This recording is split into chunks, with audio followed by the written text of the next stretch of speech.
Сегодня у нас 7 сентября 24 года. Я нахожусь на улице Межевая. Здесь разбитое дерево упало. И вот оно развалилось здесь. Упало.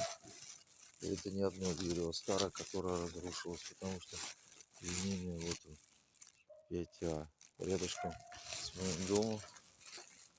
Вот Межевая 4. И здесь такой же дом есть, где деревья падают от сильного ветра, потому что они уже гнилые. Никто их не убирает почему-то. Не могут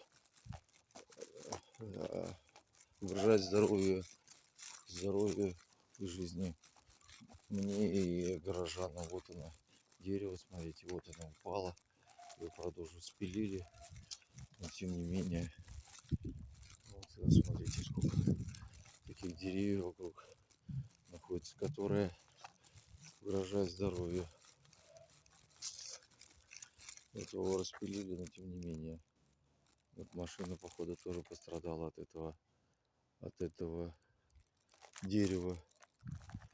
Так что вот такая ситуация у нас.